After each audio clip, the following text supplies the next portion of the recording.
Olá, pessoal, sejam todos muito bem-vindos à nossa live de quinta-feira. Estou aqui tentando retomar o nosso horário, retomar a nossa constância de toda quinta-feira a gente está falando junto aqui, né?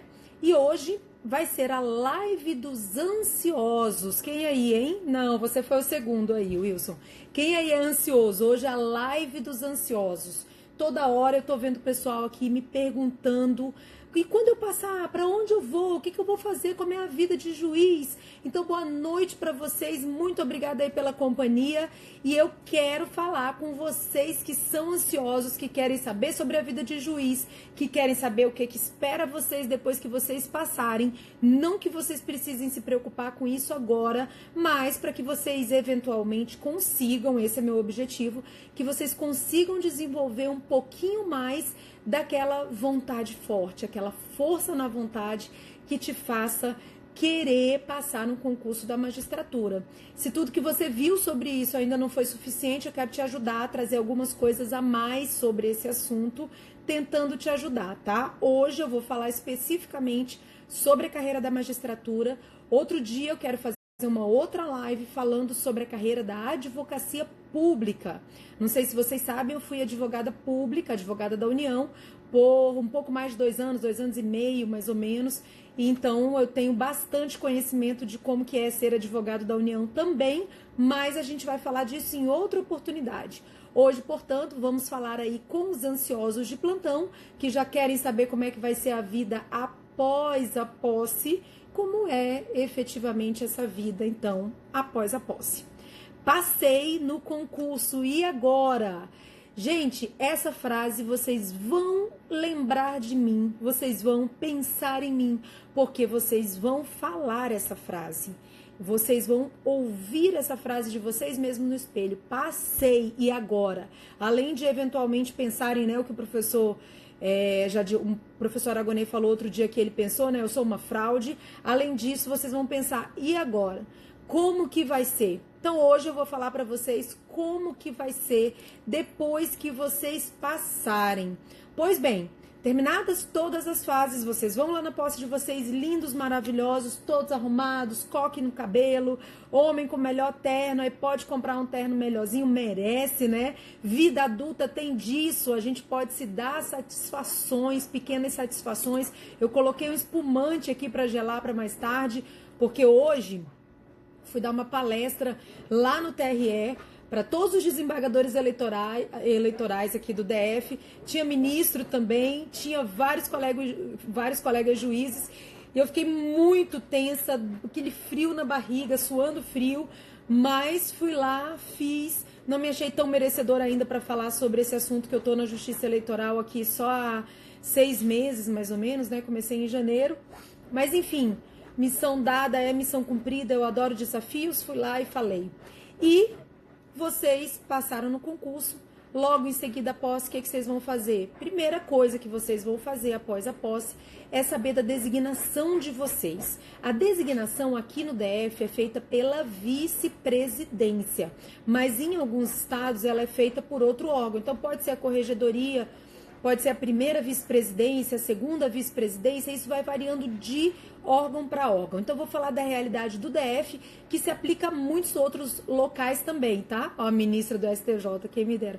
Então, olha só, o que acontece depois que você passa? Primeira coisa é que a vice-presidência muito provavelmente vai te chamar para saber o que você gosta. Então, a depender da sua classificação, no meu caso, nós passamos 12 pessoas no concurso.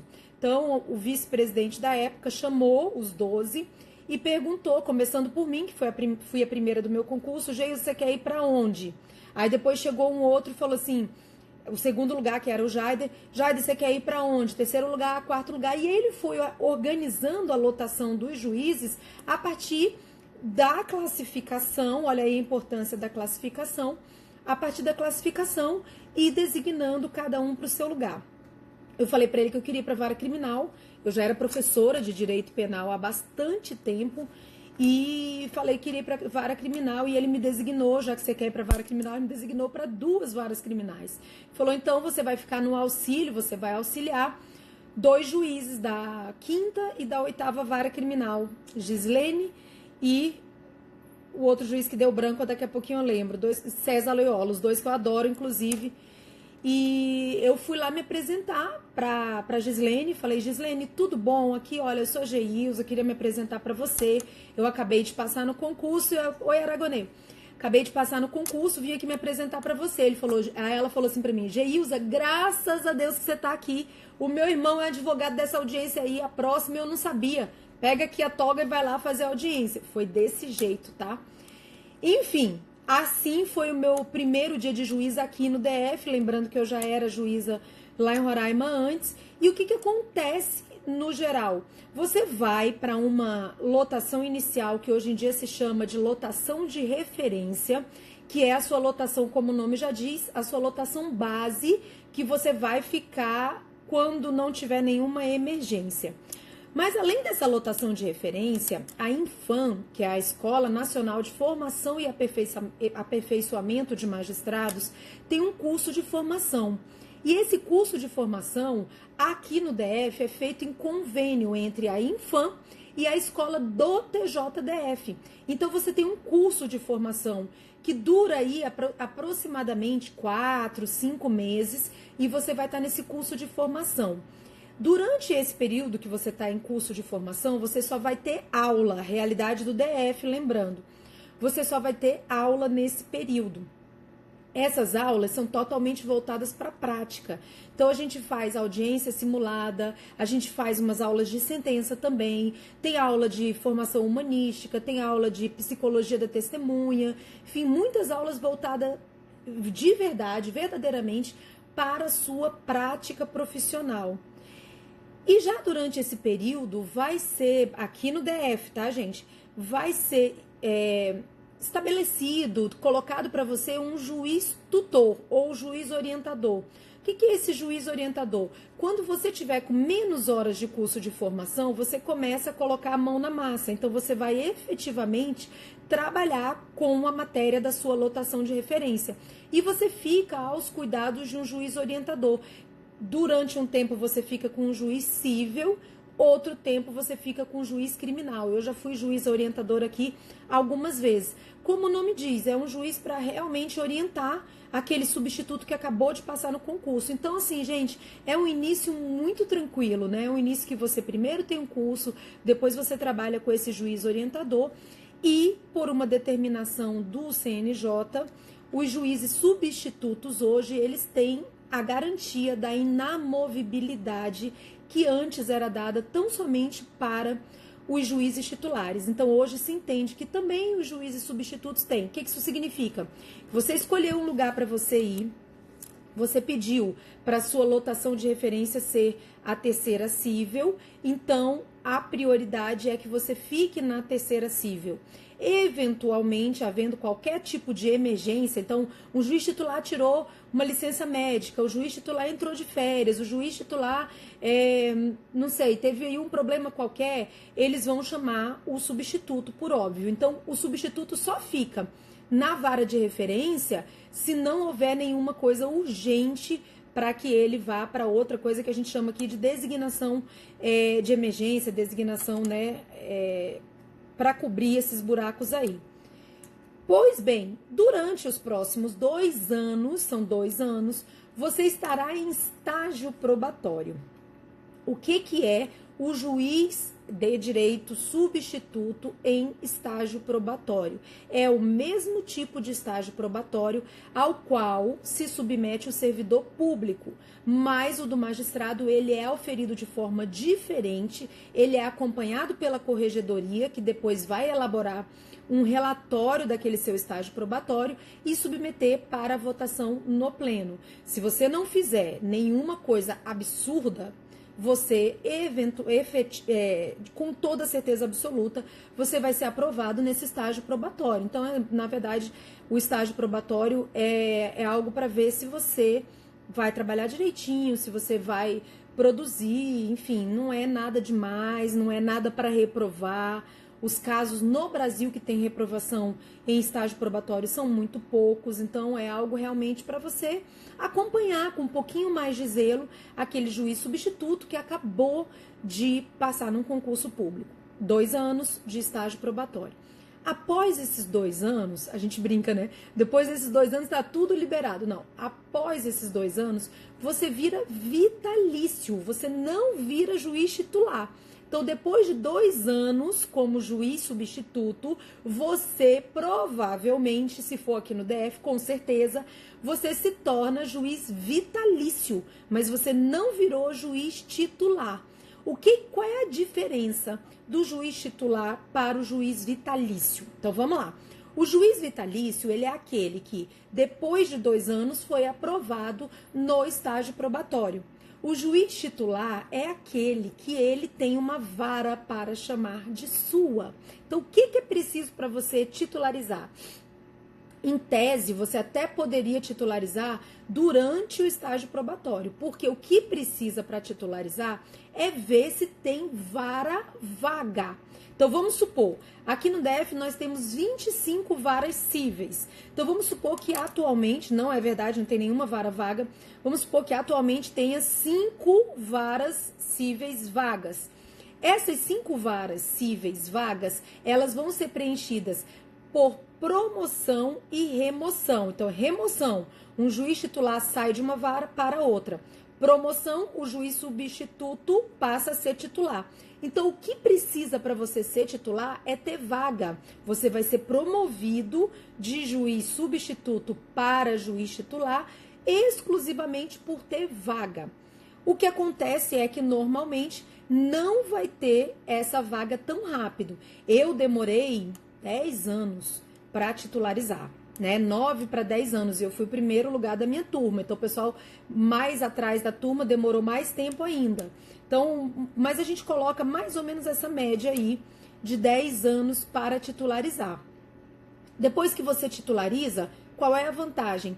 Bom, a grande vantagem aqui no DF, que não tem diferença salarial, a grande vantagem de você titularizar é que você passa a ter a sua equipe. Então, você passa a organizar os seus fluxogramas de como que você vai fazer o rito de um determinado procedimento, de outro procedimento.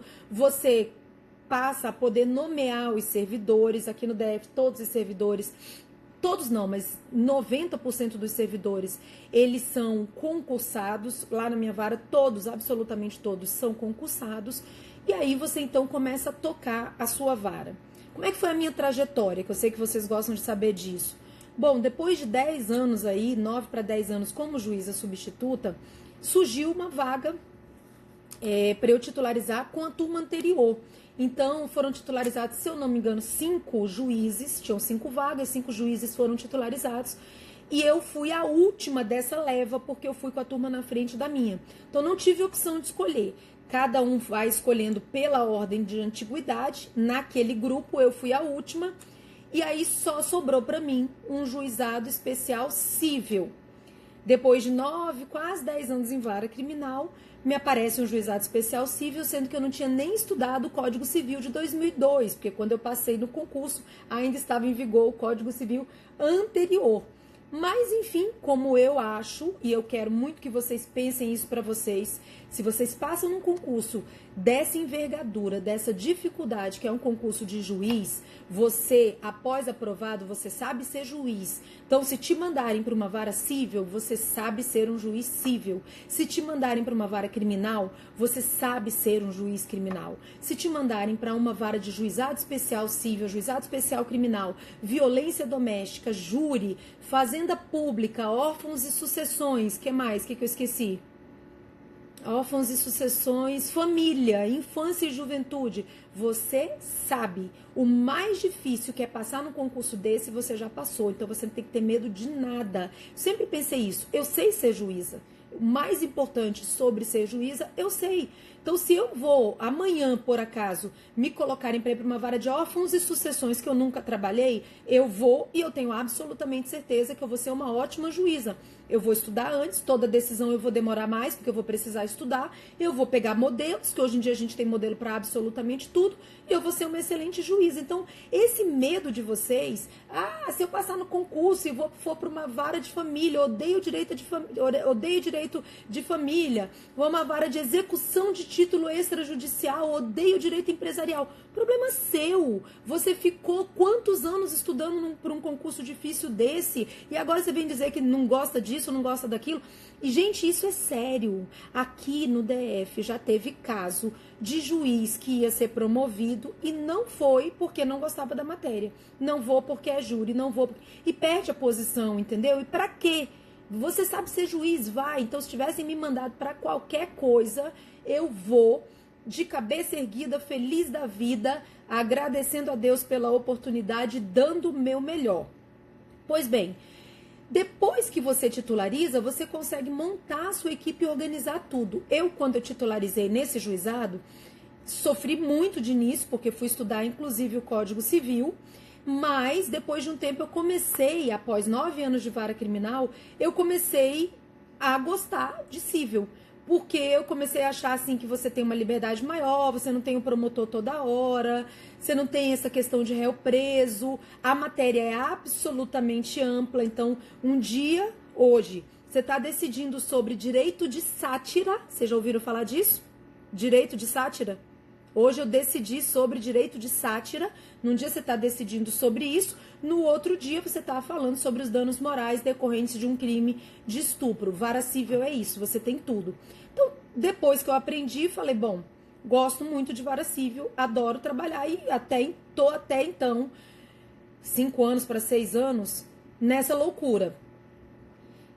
Professora de processo penal e juíza de vara civil. E aí depois desse juizado em Taguatinga, eu fui removida a pedido para a vara civil de Sobradinho, a primeira vara civil de Sobradinho, e em seguida vim para a terceira vara civil de Brasília, onde estou há 5 anos, 4 para 5 anos.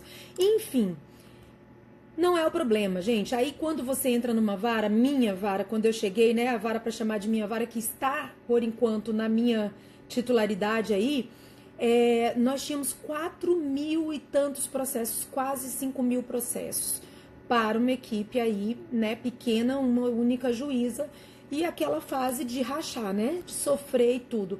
Qual o papel do juiz? O juiz, ele não tem obrigatoriedade com horário, ele não tem obrigatoriedade com bater ponto, com qualquer coisa assim. A obrigação do juiz é muito mais moral.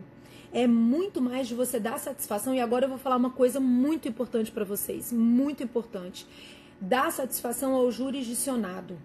É essa a grande missão do juiz. Então, se eu tinha 4.500 processos, eu trazia processo para casa e fazia todos os dias 2 sentenças de manhã e 2 sentenças de noite, pelo menos, até enxugar mais essa vara, melhorar mais essa vara, até chegar no patamar que ela está hoje. Hoje a minha vara tem... Muito obrigada aos meus servidores e tudo. Hoje a minha vara tem 1.300 processos. Então, para quem já trabalhou com quase 5.000, isso é uma bênção total. Significa que eu trabalho menos? Significa. Trabalho menos. Porém, trabalho com muito mais qualidade. Consigo me dedicar aos casos, essa questão do direito de sátira aí, que eu tive que trabalhar e fazer uma contraposição a fake news, era uma decisão sobre isso. Você consegue trazer para casa, estudar um pouco mais, refletir sobre aquilo, olhar o outro lado, trocar uma ideia com um colega. Eu liguei até para uma colega para trocar uma ideia, porque era um leading case lá na vara, enfim, eu precisava amadurecer isso daí.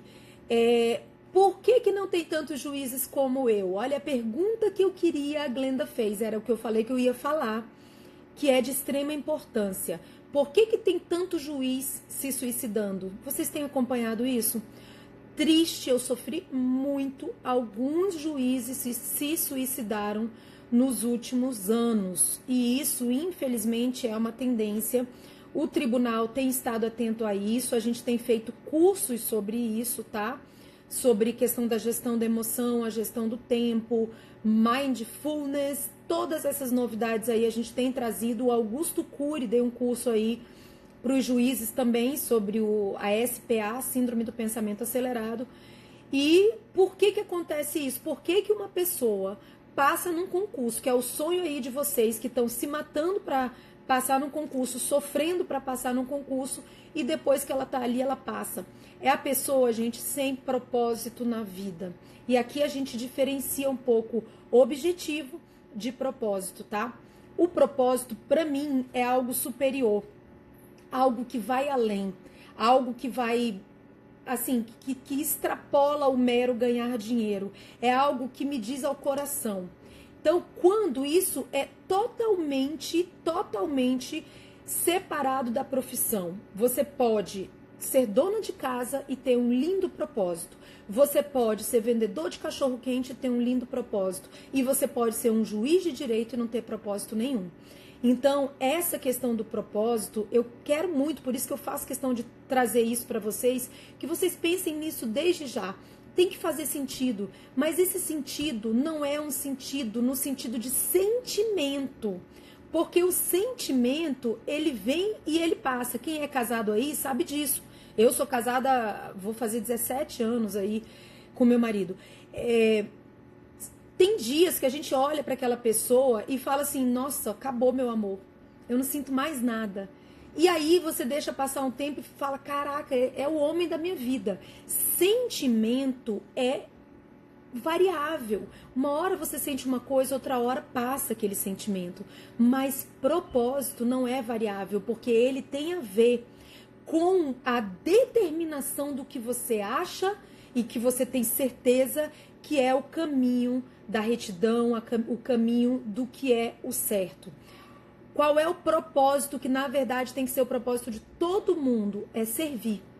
A gente precisa pensar numa profissão, pensar em servir no dia a dia mesmo. Então, assim, algumas vezes eu tô sem paciência com os meus filhos, eu falo, gente, eu preciso servir essa criatura. Eu sou mãe dele, eu preciso servir. Eu tô com vontade de esmurrar, não que eu não faça de vez em quando, mas você quer dar um sentido para a vida daquela criatura. Você ama essa pessoa além do sentimento, mas com um propósito.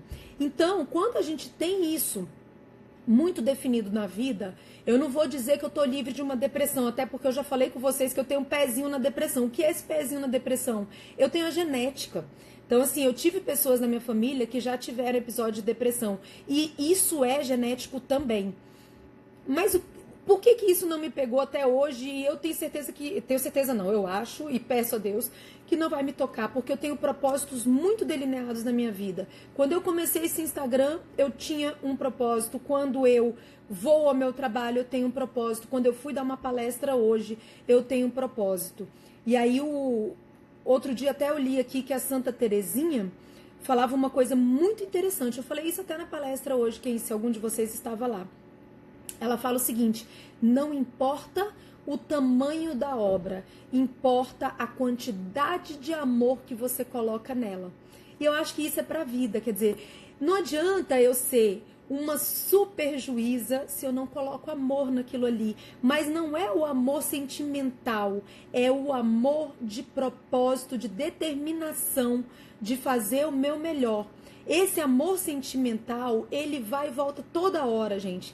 Tem um dia que eu vou trabalhar amando o que eu faço e no outro dia eu falo, putz, que saco, vou ter que passar a tarde ouvindo réu. A verdade é essa, ninguém, absolutamente ninguém, vai trabalhar todos os dias feliz. Essa história de ame a sua profissão que você não vai trabalhar nenhum dia é conto para boi dormir. Não existe isso em lugar nenhum. Não existe isso. Você pode amar sua profissão, vai ter um dia que você vai trabalhar falando que saco. E eu vou te dizer mais, depois de um tempo, você vai muitos dias trabalhar dizendo que saco. Assim como você estuda muitos dias dizendo que saco. Assim como você ama seu namorado num dia e no outro dia não ama mais. Esse é o amor sentimental. O amor à profissão que vai além do sentimento é o amor que tem um propósito. Então eu tenho um propósito, não precisa ficar descobrindo qual é esse propósito também não, gente. O meu propósito é zerar a vara, o meu propósito é entregar a jurisdição, a cada três meses eu já dou sentença. Não precisa você quantificar esse propósito, basta que seja um propósito de querer servir, de dar o seu melhor. Olha, para mim é só isso, servir e dar o meu melhor. Consigo dar todo dia? Não, mas eu tento. A nossa vida é uma eterna busca. Então eu digo, se você está cansado de estudar, eu te digo duas coisas. Primeira, bem-vindo ao clube. Ninguém estuda sem estar cansado, gente. O meu sobrenome é cansaço. Eu tô morta hoje. Acordei 6 horas da manhã, fui dar palestra, no meio corri lá na vara para dar essa decisão aí sobre o negócio do direito de sátira. Então, se você tá cansado, bem-vindo ao clube. Estar adulto, ser adulto é estar cansado. Anota isso aí para mim. Ser adulto é estar cansado. Se você é adulto e você não tá cansado, você tá toda hora muito bem, deixa eu te contar uma coisa, tem alguma coisa errada, você tá estudando pouco. Então a primeira coisa é essa, tá cansado, segue cansado mesmo, é a primeira coisa. Segunda coisa, e isso, se tudo der certo, vai ser objeto da nossa live na próxima quinta-feira. Se você tá estudando sem uma vontade forte, é por isso que você pensa em desistir. Você tem que estudar tendo absoluta certeza de que aquele é o caminho, é o seu caminho. Eu vou ser juiz porque este é o meu propósito. Com isso, obrigada aí, Fabi Braz Fernandes. Obrigada por ter colocado. Eu queria que colocasse essa frase mesmo. Você vai fazer tudo o que você tem para fazer, dando o seu melhor, independentemente de gostar ou não. Independentemente de eu gostar de uma pessoa, eu tenho que fazer o melhor para ela. Independentemente de eu gostar do meu filho, aliás, estou muito chateada com meu filho, independente disso, eu quero o bem dele.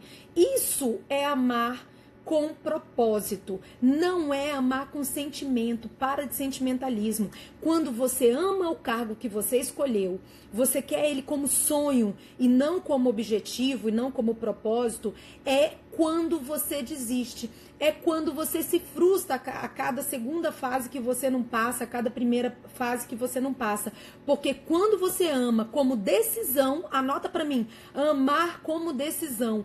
Quando você ama como decisão, nada te abala, você segue firme naquilo ali, porque você é adulto, você vai seguir. Mas presta atenção, porque isso vai ser a última coisa que a gente vai falar aqui, já tá chegando a nossa hora.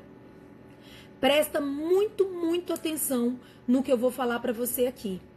Você tá numa fase de concurso, essa fase, obrigada, Rayane, essa fase pode demorar 1 ano ou pode demorar 10 anos. É uma fase de concurso, ela é temporária. E ela, às vezes, você vai estudar, uma média aí, 3 anos. Você vai estudar 3 anos para ser juiz, que é a média do que eu tenho visto aí.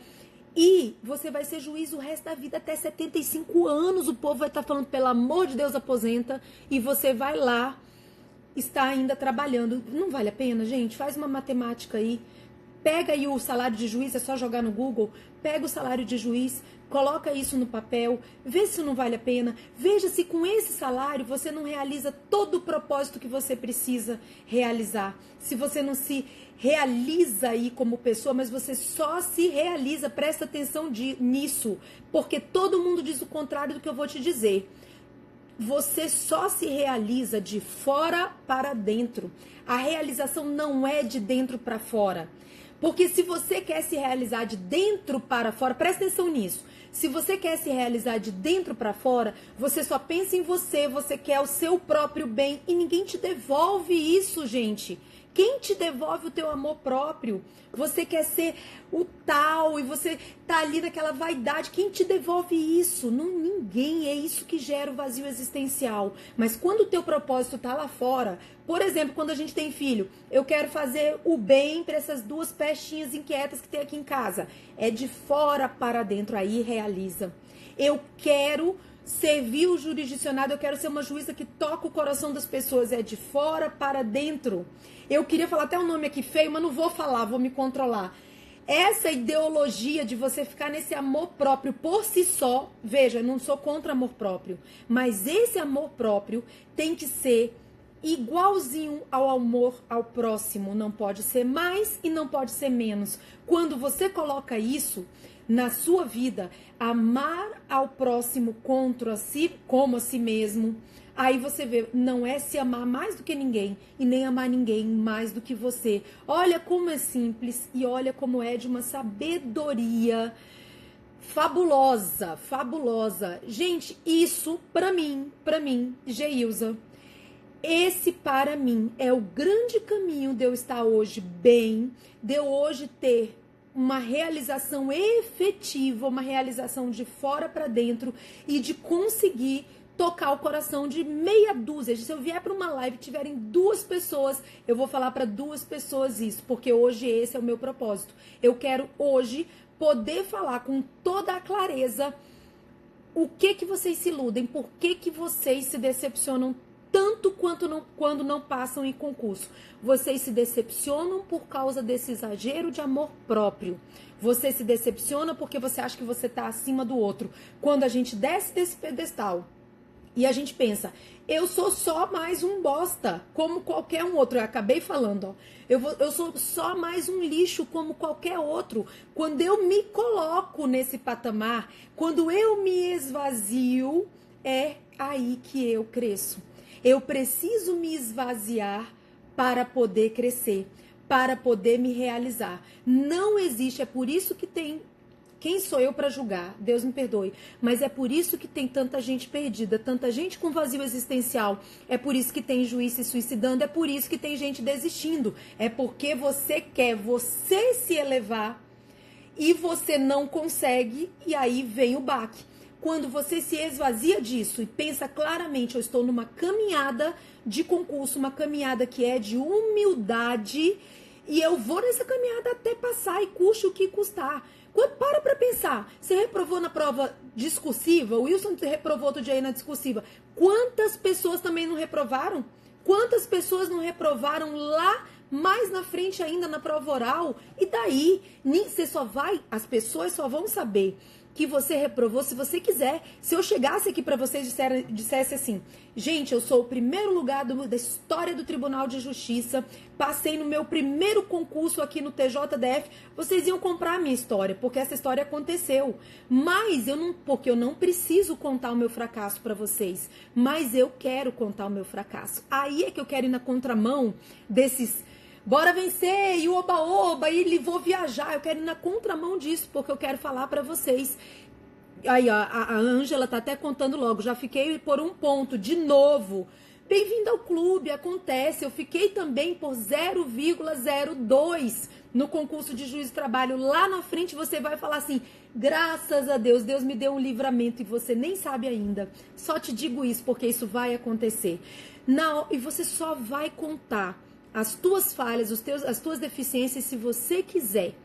Eu resolvi contar. Eu gosto de contar, porque eu quero que vocês saibam a realidade mesmo do concurso público e que vocês aprendam a se esvaziar, que vocês aprendam a ficar bem para baixo, porque é nesse momento em que a gente se esvazia que a gente cresce. E quando a gente começa a crescer, a gente cresce, gente, que a gente não sabe nem como. Ó, Leonardo, já reprovei tantas vezes, deixa eu te contar, quando você começar a passar, vai chegar uma hora que você vai falar assim, eu não sei se eu vou ser promotor ou se eu vou ser juiz ou procurador da República, você vai ter que escolher. Quando chega a hora, você passa em tudo. Então, assim, desapega um pouco disso, estuda. Vai firme, continua estudando, continua fazendo a sua caminhada. Continua fazendo a sua caminhada, confia em você.